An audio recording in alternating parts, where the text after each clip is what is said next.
Good afternoon, everybody. Welcome back to another episode of More Than Just a Game. I'm Coach Raymond L. Booker here, again from Compton, California, by way of Long Beach, California, to do a nice little interview with Coach Martin Tamez. Coach Martin Tamez is kind of special because I played with him for briefly at Milliken High School, and I ended up transferring to Wilson, and he kept going, but man, he has a great story today about his coaching experience and his coaching career and the things that he's contributed to the Long Beach community. Coach Martin Tamez, in fact, played for Coach Louis Silva, who he interviewed last week, who's getting a lot of publicity for that great interview that he put on last week. I mean, what a role model. Over 40 years of coaching, Coach Louis Silva. Coach Martin, thank you for showing up, man. Thank you, sir. Appreciate you. More than just a game. More than just a game. What does that mean to you when you hear that? And what do you think about that? Man, I think about it a lot. But the thing is, it's more than a game because a lot of kids coming from where we came from, you know what I mean? The game is a safe haven for some of these kids. Mm-hmm. You know what I mean? Because going home is a whole different story. You know, the mentality they have to live, you know, the game is a safe place. And it was safe for me because it took away from me from being from the streets. Like you mentioned, Coach Louis, you know, you all interviewed him last week. You know, he knew me since I was 5, and he's still in my life. And having him in my life saved my life because I could have took my brother's steps. You know what I mean? Yeah. And it just, I owe him a lot.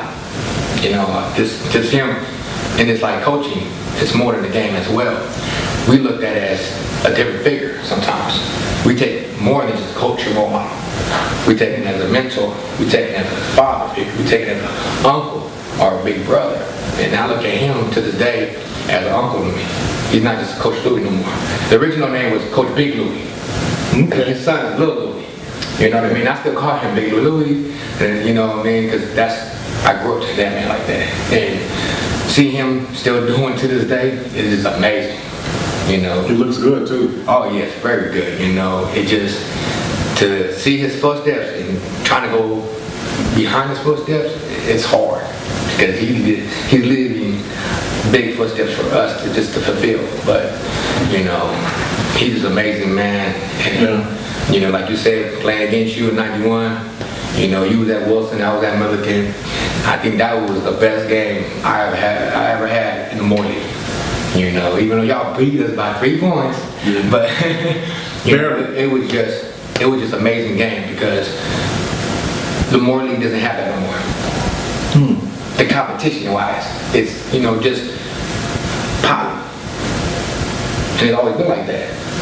But when y'all beat them that year and Millie to come in third and have all that talent in the Moore League, the talent's not there no more. The talent is in Long Beach, but it's not in the Moore League no more. Speaking of that, Coach, you say, Coach Silva, he credits you a lot when I asked him about the player that took his blueprint, and he said you were one of the best players, not in terms of so much talent, but taking his blueprint and copying it. Oh yeah, I saw that, and it kind of hit me in my heart, you know? Yeah. Because I had a father, you know what I mean? My father was the best. And my worst critic in sports, man. Ooh, man, I could never do nothing right with that man. Yeah. I could have 3 quarterback sacks. I could have 2 home runs. He would criticize the littlest thing. And I don't know if that just made me to get better. You know what I mean? Because I wanted to be, because he coached too. My father coached. And he coached Gary Templeton that plays for, what was it? The San Diego Padres. He coached him. And, you know, he was a Bobby McKnight in my household. And that's what I brought up, you know, that face style of coaching. And Coach Louis was the same way. You know, he was that in-your-face coaching. And to hear him say that about me, it honors me in so much ways because I look at him as uncle, you know what I mean? Yeah. And it just hurt my you know, so excuse me, y'all, you know, because it's just, we're more than coaches, you know, and people don't get that. We put the time in. When I coached, it took away me from my family because I was coaching kids. And I built a bond with a lot of my kids, you know, and I still have bonds. Even when my kids don't play for me no more, they still call me, hey, Coach T, how you doing? And, you know, one of my kids, Charles, he went to, he got a scholarship to go to Idaho University his freshman year. I'm getting a text at 1 in the morning. My wife yelling at me, who was that? You know, I'm like, it's Charles, babe. It's Charles. You know, why? Because he's from Inglewood, and like these kids, when they leave to a different city atmosphere, it's a different change for them. Because when I was coaching him his freshman year, I had to take him home, drive him home because he couldn't go to certain neighborhoods. And that's the reality of the situation. You know, that's what a lot of parents don't get. You know, we put ourselves in different situations because we're not just coaching X's and O's. We learn about these kids, how they get home because after practice, because the neighborhood they was living in. You know, Inglewood is not a, you know, Disneyland. It's one of the harshest cities in LA. You know, and to this day he's about to enter the draft, hoping, you know, he get a chance to get picked. But I still talk to him. I'm proud of him. You know what I mean? And I don't take nobody's credit because everything he did on his own. Started at his freshman year at Morningside High School. Big kid. I thought he was a senior when I first met him. He looked like a grown man. You know, but it's a baby. It's a freshman. Respectful kid. You know, and I have other players that I coach that I was blessed to coach. You know, or blessed to train. You know, and I still talk to them. Like I said, I still talk to all these kids, even though they don't play sports no more. I still check on them because that's what Coach Louis always did. You know, he still calls me to this day. He just talked to me 2 days ago, asking me some things. You know, and that's what I mimic his lifestyle. I mimic him. You know, his ways. You know, like I said, even though I have my father at home, but because he had a big influence in me in my life, you know, I learned off of him too as well. You know, and see how he's with his family. He's a family man still. You know, him and his wife still doing it, and he's still to this day coaching, you know, to his kids, you know. And it just amazes me. And man, what he said about me the last week, it hit home, you know what I mean? Well, that's one of the reasons why you're here, Coach, because of those great things. And we appreciate that more than just a game. Remember, we have Martin Tamez, Coach Martin Tamez from the Long Beach area, giving back to Long Beach. Now, still coaching, still active, doing personal training right now. Coach Martin. Yes, sir. We talked about people like Coach Louis and the inspiration that he instilled in you. So when he said he gave you the blueprint and you've been following it, it's kind of like changing of the guards. It's kind of like Coach Louis realizes that, you know, I'm not going to do this forever, but I'm going to pay it forward. Is there any kid that you're paying it forward to that did for you like Coach Louis did for you, that you're doing for them? It's kind of hard because when you work with a lot of kids, you know, you kind of like can't pinpoint because they're all different. You know what I mean? Like Charles, you know, he's an amazing kid. You know, coming from the background where he come from and seeing what he has done, you know, to succeed and do better for his family, for himself, and his family as well. You know, that's why I do it for. To see a kid like that. Another kid that Stitches, Vander, you know, came out of Paramount. His junior year, matter of fact, he played against Bosco. He played for Jay Sarah. Oh my God. He gave Bosco the blues. But you don't hear things like that, you know. Vander, you go Google Vander or YouTube Vander and Edward Vanders, Jay Sarah. And you see that highlight and what he did in that game against Bosco, it was amazing. You know what I mean? Mm-hmm. And I was like the Gibson brothers that played at Paramount, they were on my 7-on-7. Now they're over there at Montana State, you know, doing big things. It's just so many kids that I hope I touched, you know what I mean, them in, you know what I mean, to do things, you know, to lead by example, like you said earlier. So definitely, Coach, it's a distinct advantage when they have coaches like Coach Louis and yourself. It's a distinct advantage that these kids have. Yeah. Can you tell me in summing up, what advantage by having Coach Silver in your life, what advantage did that give you? Man, it put me in a great advantage because, you know, he opened his doors up to me in so many ways. Like, I was able to go to their house and be like a family member. Not just a player, a family member. You know, and that's just a difference. You know, when you coach and you do things and you see like what kids go through, and you know, he never judged me. You know, even if I was doing wrong in school, doing wrong in the streets, he'll correct me and scold me or whatever you want to call it. You know what I mean? Talk to me like he's my parent or like a family member and tell me I'm doing wrong, and I'm gonna go and talk to your parents.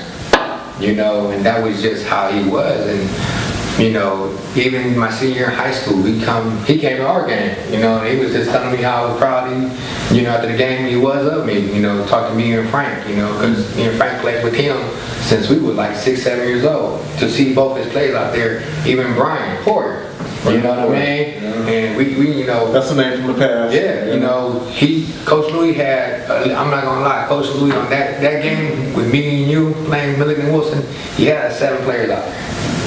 That's pretty good. You know, that's pretty good to see your 7 players on both sides. How must he feel trying to see who he wants to win? You know, he had a choice. You know what I mean? Yeah, but it was just for him from us to come where we came from. Since you know, we would call them Milligan Rams back in those days, and you know, for us to come up together and play together and have our coach that brought us together see us playing that game, even though he sat on our side, you know what I mean? Yeah. He was on the home side. Of course, he's a Ram. Yeah, you know. I'm not going to hold him guilty for that. But you know, that's what he, you know, just to have him there, and as my parents as well. That was, like I said, that was like my biggest game ever to play in. Coach Martin, you're your own man now. Yeah. You clearly have set yourself up and defined yourself as a great coach in Long Beach, and you definitely have given back to this community. Yeah. What is different though, Coach, now as when Coach Louis coached you? What is different about the game, and how do you approach it differently? Okay, to be honest with you, like I said, I grew with a Bobby McKnight at home. You know, if you guys don't know who Bobby McKnight is, you guys need to Google this man. Coach Bob Knight for Indiana Hoosiers. And my father was just like him. You know, Coach Louis was a hardcore coach too, in your face. But now we got to change our ways of coaching. Now we got to be more holding the hand kind of coaches, you know what I mean? Is that counterproductive, Coach? Sometimes, no, not at all, because there's no structure. You know, I'm not saying every parents that have their kids in sports, you know what I mean, don't structure their kids at home. But when I got coached, and my father or parents, matter of fact, any parents that were part of our team see us disrespecting coaches, they will get on. We wasn't allowed to disrespect our coaches. We wasn't allowed. We was told to say yes sir, no sir, yes coach, no coach. You know, now parents, I'm talking to my kid like that. Who are you? And you know, that's not going to work, because you're not teaching your son or your daughter to respect their elders, their coaches, and that. Oh, you're not my daddy. You know, I'm not trying to be your daddy. I'm just trying to be your coach and teach you the fundamentals of the game. You know, and that's the problem with these parents nowadays. They're letting their kids, it's okay to disrespect elders. It's okay to be rude to your elders or your coaches. And that makes it hard for the coaches. So how do you want us to build structure, or how do you want us to lead your kids to a better example when you're not helping the situation? You're making it harder for coaches to coach.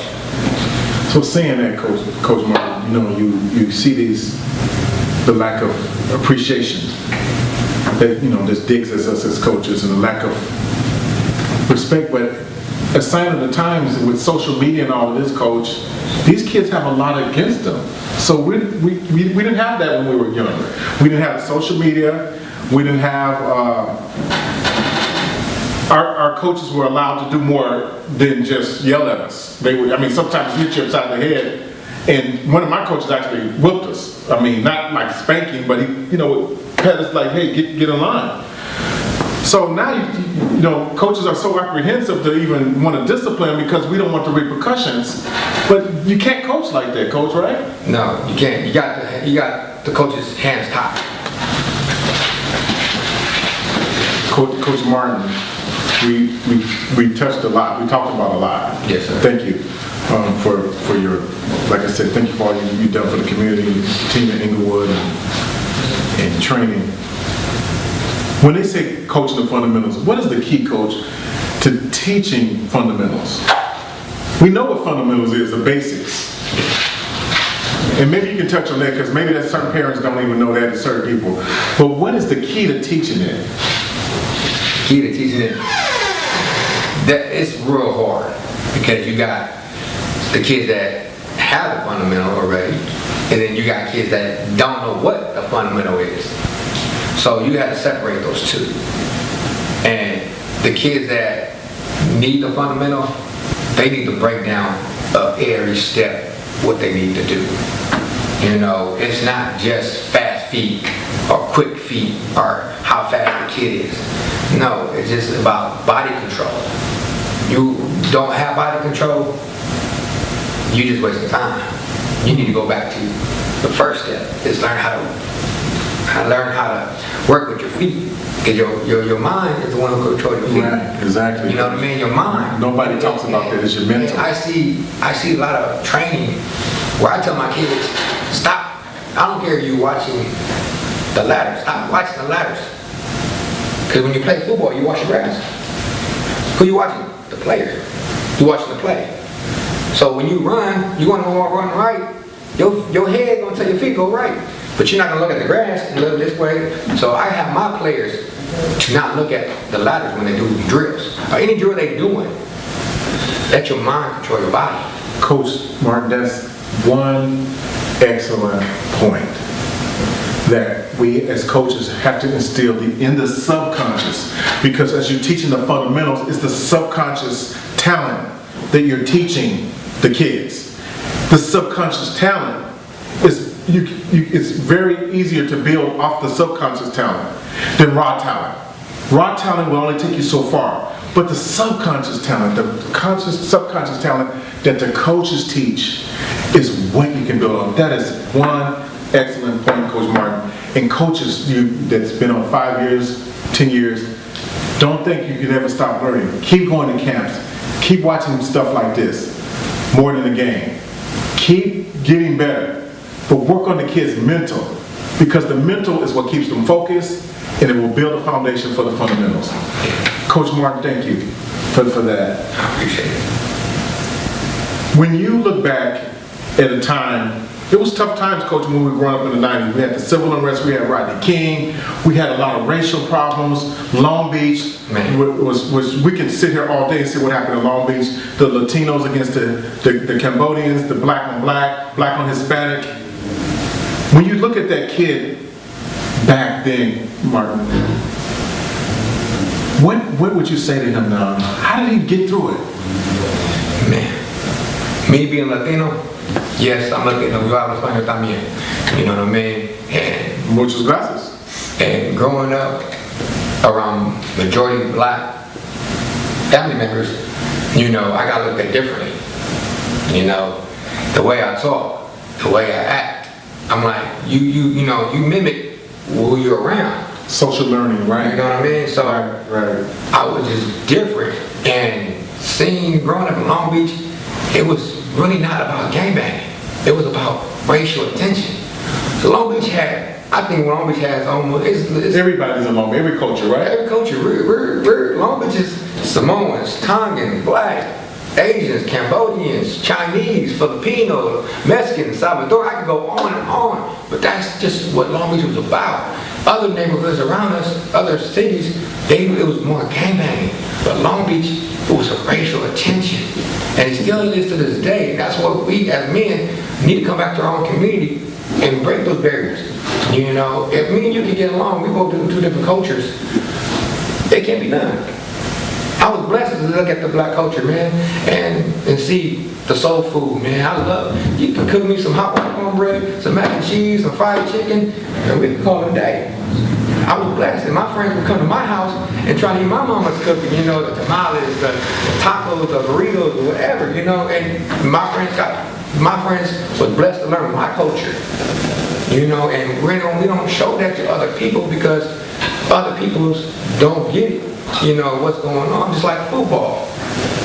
If me and you could teach each other, play with each other on the same team from two different cultures, and don't look at, oh, because you're black and I'm Hispanic, and we play as a family, why can't the world be like that? My team, my high school, my senior year, we had a Polish guy, we had a Samoans, we had you could say Asians on the team. Our culture was one. We was blue and gold. It was not, oh, you white boy, you over there. Oh, you Hispanic, you over there. You Mexican, you over there. You black, you over there. No, we played as one. That Friday night was just one. And that's what I look at it. You know, I don't judge nobody. I don't judge you because where you come from. I don't judge you the way you look. I don't judge you the way you dress. You human to me. You just a person. Coach Martin, it's very touchy right now, especially after the thing that happened with George Floyd in Minnesota and everything. And, you know, our country was exposed.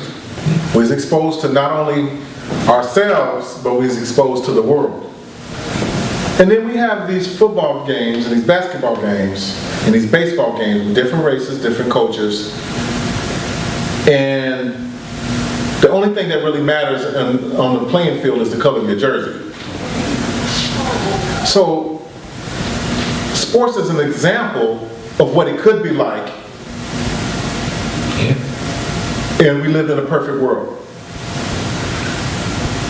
That perfect world, Coach Martin, describe that on a Friday night, how that perfect world is. Man, Coach Peralta would get us pumped up before the game. We'd be in the locker room, drums is going. We just ready to play Friday night. We waiting for that 7 o'clock kickoff, you know, and we were just all brothers, and that's how I grew up in playing sports, you know. I hung with Coach Earl. Me and Coach Earl, it's not just whatever. We used to hang out. We went clubbing together, you know. He was like my brother, you know. I don't look at people like that, you know what I mean? Especially, like I said, playing at Milliken was just one of the greatest. And there is, put it like this, there is politics in sports and racial attention in sports. Being Hispanic to this day, being a Hispanic coach, I'm not trying to get credit because what I do, I love what I do, but I don't get credit because I'm Latino. We can look at it like we can't coach football. That's the struggle with Latinos. I know that. I'm glad you touched on that. You're battling that, especially with the African American players.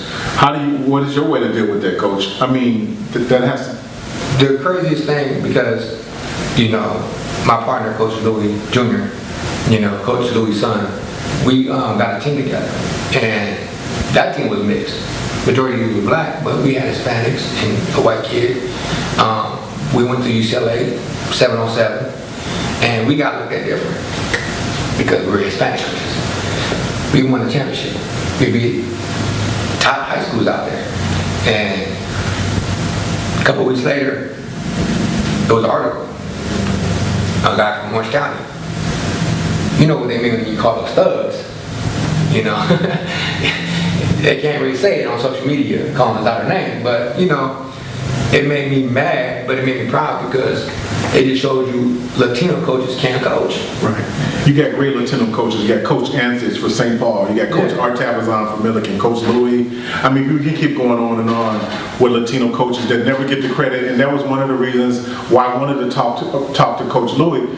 Coach Luis Silva, for setting the standard and example of leadership for the Latino coaches that don't get the credit. And Latino coaches are known that I know teach the fundamentals. I know that for a fact. I know that for a fact. I know that for a fact. You know, a couple of years ago, it was funny.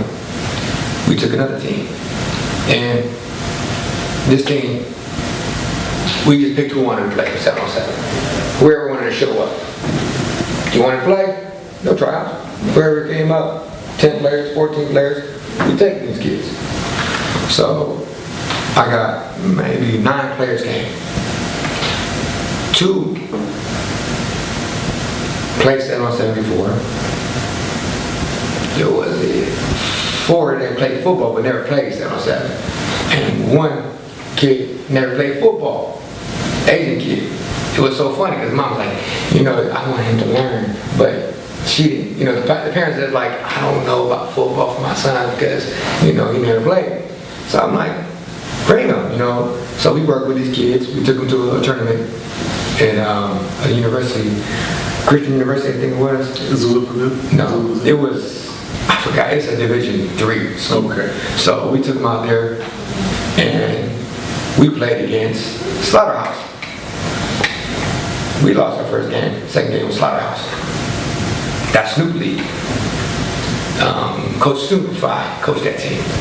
And this is the team that was top notch. And my nine players, we whooped them. Superfly was hot. He was going off on these players. And I just told my kids, no matter who you against or who you are, you want to play, we can play. Coach Martin, talk about your family for a minute, your wife, your kids. Tell me how you separate the two, or is that both coaching and family together? Man, how do you keep your family together with all this? My wife, man, that's my best friend. You know, she understands my passion on what I do. And every event, anything I do, she's there. And she's always at the front door. She's ready to rock. You know, even when she's mad at me, she doesn't want to do it, she's there. You know, she's my motivation. And that's why I'm able to do what I do, you know. To this day, I mentor kids, you know, I do morning programs and stuff like that. And I work with the NBA referee, you know, Coach Richardson. And, you know, my wife understands, you know, when I come home sometimes, I treat my kids like I'm coaching, you know. And a lot of people don't understand that. It's just because when you grow up in a household and your father coaches and he brings his coaching home, it goes into the next generation. You know, and a lot of parents, especially at my job, when one person does it, they're all going to get blamed for it. They're all going to get punished for it. That's how we were coached, you know. Oh, you don't want to do this? The whole team go run. You know, or get them chopping. Green Bays are up, down, whatever you want to call them. The whole team had to do it because we were all as one. You know, we were one. And that's how I do with my father, parenting as a father.